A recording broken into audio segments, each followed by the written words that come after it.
Good morning, and thank you for clicking and listening to me once again. Been a couple of weeks, in school. Have got two big quizzes today, and got one in critical care and one in leadership. I should be reviewing. I reviewed last night and all through the week, but I just telling you, I'm dragging hard this morning. Got up, slept in a little later than I needed than I usually do, to be honest with you. But I stayed up to about maybe 11:30, quarter to 12, which is unusual for me. But I had a lot of energy. Had an Adderall in me late afternoon, and a cup of coffee. So after the little squad meeting last night, had some good review. But anyway, we're winding down school. A couple more tests left, but need a little creative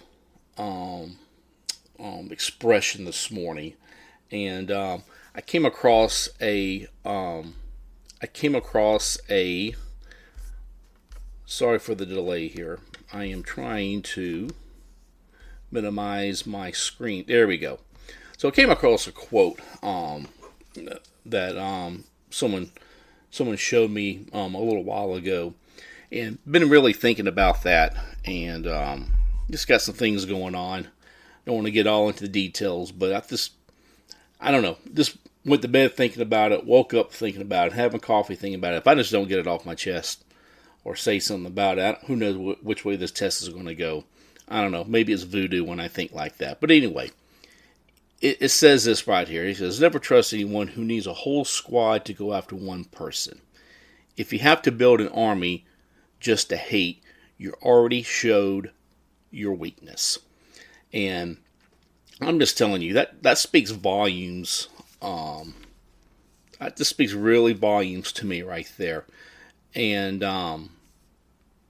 it can be applied to anything in life and such. And so, but I just wanted to kind of just talk a little bit about it right there.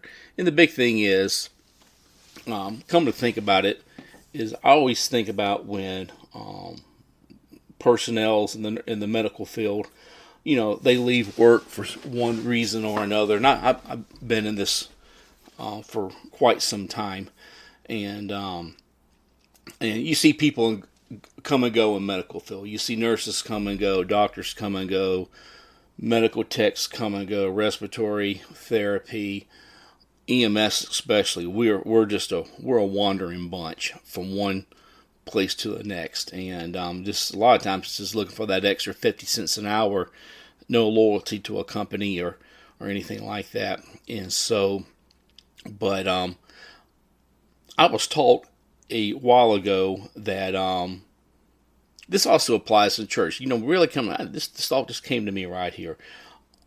Years ago when we lived in Alaska, we really involved in church, and it was a small church, and someone said something to me that we would see people come and go. A lot of times people will leave, didn't like what the preacher said, or they had a problem, or personalities didn't work out. If you're in church for quite some time, you know what I'm talking about. And I've always, I had a good friend of mine told me this. He goes, when you leave quiet. And I was probably in my 30s when I was probably in my early 30s whenever I heard this. Maybe late 20s, but I tell you, it still sticks with me. When you leave quiet. And that just speaks volumes to me, to be completely honest. And I've really, I abide by that. I never really have, per se. I have quit a job. I'll be honest with you. Yes, I have quit a job in the middle of the shift. Was it my best thing? I'm not going to get into all of that, but I really tried to make it work. But you know what? When I left, I didn't leave kicking and screaming, kicking doors. I didn't leave crying or yelling. I just left. Told them I'm done. And I don't recommend that, but with me, maybe we'll talk about that on another time on a personal matter. But I did. But you know what? I never talked crap. Never put anything on social media. No, someone asked me why I did. I told them why. And I left it as that. Didn't spread gossip, didn't spread about people, did nothing. I kept it to myself. If you asked me, I was going to tell you.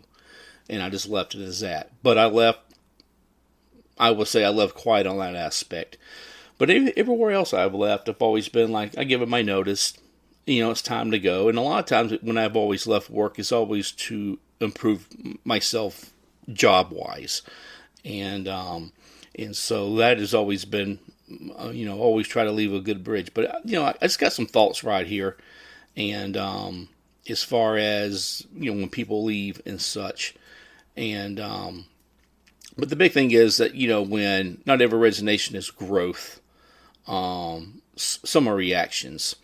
And you got to really think about, like, why do people leave? Do they leave on personal reason? Do they leave because they're moving? Do they leave because they're going to school? Like me, and have to work part time, but I have to be in school full time. They'll leave on reasons like that. But a lot of times, people leave because maybe they don't like the job, maybe they found something better. But a lot of times, some people leave because they just did not get their way, and they left on their own decision. Wasn't fired or anything, but they left when they found out things could not be controlled anymore. When things were being done in a different manner, and that's fine with that right there. But the question is you can leave on that aspect, but when you leave, but how do you leave? Do you leave just moving on, going on to your next step, or do you leave because of or do you leave quiet? And so, a lot of times when people are like this, emotions are in the play. And one thing I can share is that when emotions come into play, you may think you have things under control. You leave quietly and such, but then all of a sudden you have a gap in your life. And then this person, you start to think, and I've been down this road. And then when you really start to think, and then all of a sudden you start going down a dark hole. And then when you go down this dark hole, then you start getting angry. And then from there, you create emotional leverage. Is what you do. Then you start thinking about, personally, you think about of like wanting to get back. Example, this is so stupid and it's so childish. Like with me, when I left that job, as I said, was not my proudest moment leaving in the middle of the shift. But you know what? I'll be damned, I was not going to go back there and turn my uniforms in. Was not going to do it. So my childish thinking, this is so childish and it's so immature. I just took those damn uniforms and I turned them into the Goodwill. Did not care. Everything. Just dumped it. I didn't need them anymore. But I was like, see, I got back at you. Was going to give it back, you precious uniforms. Now, how childish was that of me thinking that right there? It is stupid. But you know what? I acted upon those stupid emotions and thought I was doing some good, to this place right here. As a matter of fact, this place is very flourishing, good leadership now, and doing very well. I'm sure they got their problems. Every place you work at has got problems, but doing very well. I know the director very well, doing well. But in my feeble mind at that time, my emotions got the best of me. With that being happened right there. And so, why did I think that? Why do people think that? Oh, let me try to get back. What's the psychology behind all this stuff right here? Because it's control. It's what it is. I had something that they had no control over. And I think when people are I can never say this word, manipulative. I know it's not the right way to say it. You can make fun of me. But you have people who think that if I can't win or if I can't get my way, you know what I'm going to do? I want to disrupt. And I want to disrupt quietly. And so you know, they're going to do whatever they need to do, pull people away, talk about things. Social media, I will say I have proud myself very well on social media. I really proud myself on not posting emotional memes, gifs, whatever you want to, call them. You know what I'm talking about, on things of this nature. I keep things usually to myself. If you see my Facebook, it's boring. It's pink unicorns and dumb things, pictures of families that we done, out with the kids and things. That's about it. Trust me, I really wish I could post things just to say, oh, I'll get back. But you know what? You know what it does? It puts me on their level. It puts me on their immaturity level of their thinking right there. So a lot of times is people who leave like this, if they didn't get their way, they put all this time in, and guess what? They're going to do disruption. They're going to do it very quietly, and they're going to do it behind the scenes. They're going to shift blame instead of doing self-reflection. And I'm just telling you, I've been down that road. I understand exactly right there. And what happens? How does this, when you're going to do disruption, to a place, what happens right there? You got the short term. You got morale disruptions. People going to get all upset, emotions, gossip. It's going to happen right there. It increases the workload. It can increase safety risk. Not enough personnel, whatever job that you're at, if there's safety factors in that, especially in the healthcare field, that's the short term right there. But you know what? What's the long term? What's the long term effect on this right here when you see someone do this? What it is, it damages the trust with them. And it makes you think, can I really trust them? It's going to make you second think that it may be years down the road and you may come across with them. And I have. I tell you, I have worked. I actually am working with someone who fired me, wrongfully fired me. And I'm not just saying that, but this person wrongfully fired many people.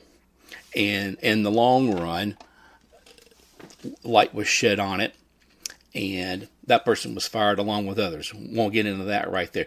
This makes you want to get in the EMS, don't you? EMS is so fun, but it's not all that way. But, sometimes you can work for services that are that way. And so I'm working with this person. When I came to find out that I was working with them, and they told me I was a detriment to the county and that they had to fire me, oh, I was angry. But you know what? I got over it. But then all of a sudden, I had to work with this person. Had to work with them. So how was I going to handle that? Do I trust them? This person came in acting all like nothing never happened. We get along great. I am not going to disrupt my workplace. I am not going to disrupt the morale. I'm not going to disrupt the flow of how things work at. I'm not going to do that. I'm not that type of person. I'm over it. I've grown through it. We get along well, but we have never talked about it. But sooner or later, I'm going to have to jab this person verbally in the ribs and make a funny of it. That's how I get my point back to you. I'll make a funny and I jab it right into your ribs and I'll hold it there for a while and twist it, just to watch them squirm, just to see how they react. And I laugh at them, jokingly. But we'll talk about that on another time right there. But the big problem is that, you know what, the long term is, when someone does this, it just shows, can you trust them? Every little move they make, does it have a reason for them or for the team? Is it doing it to make them shine, or is it for something to make the team shine, to edify the team? You know what? It's going to damage their reputation very bad. Very bad. When you have someone who does things like this. And so when things happen is, what do you do? How do you come back from this right here? Well, my thought process has always been this. It's easier said than done. I'm not in management.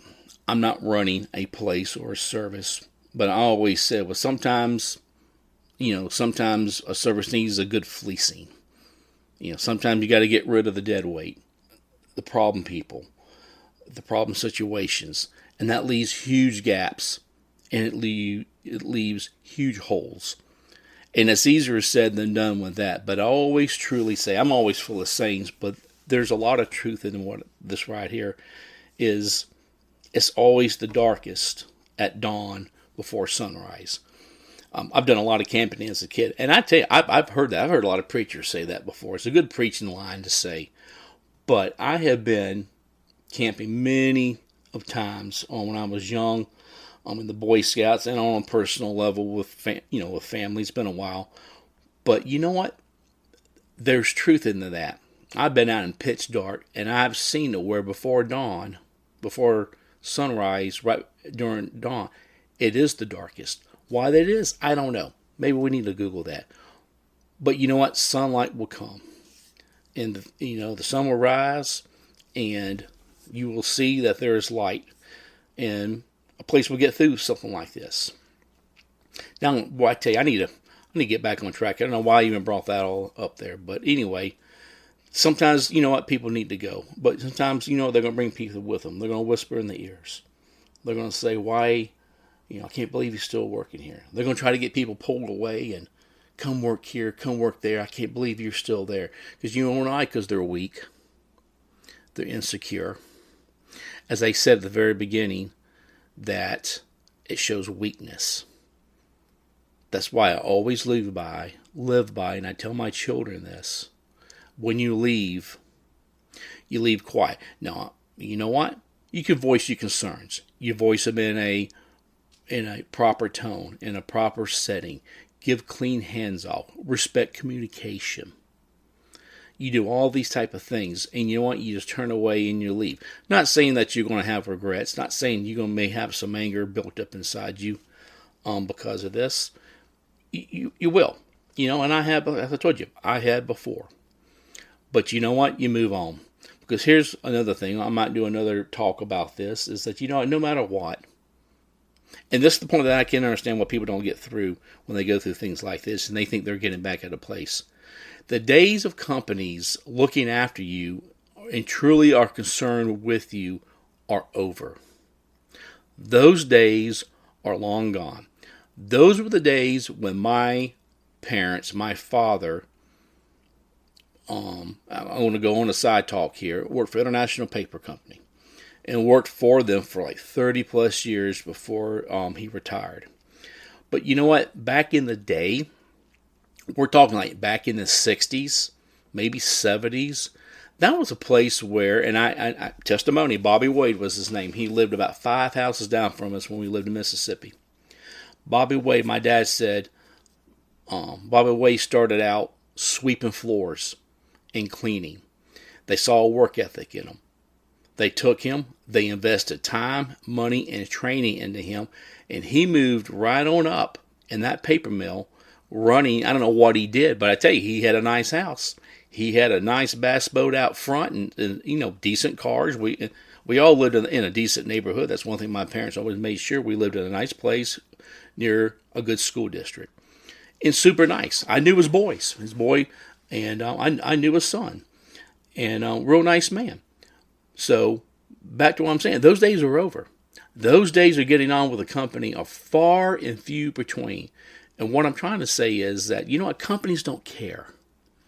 A lesson to be learned here is they don't care no more. I'm not, do a good job where you're at. But you know what? People need to learn to separate that line from job and personal life. It is a business transaction. You come to work, you give them a service, they pay you. Sorry about that. Things dinging in here. And they pay a service for you there. So with that all being said, is that there's a lesson to be learned, is that, you know what? Yeah, things may not go your way. You leave. You think you're going to be a little slick and connive and bring people away or whatever. But learn. Companies don't care no more. So with that, I want to swing back to where we are right here. Was like when you leave quietly. My thought processes are kind of done all over the place. Let's wrap this up right here. You know what I'm talking about.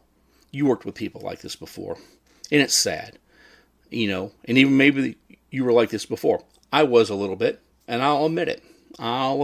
They didn't get their damn uniforms back. How childish was that? Thought I was putting one over on the company right there. But you know what? They kept on going. They kept on flourishing, and they kept going. So the thing about it is, if you have a mindset of this right here, is if you need chaos to prove your value, you already lost it. True professionals do not weaponize their exit. They don't. You leave quiet. You say your goodbyes. You shake some hands. You give a hug. And you move on. And you better yourself. Always remember, weakness makes noise. Strength leaves integrity.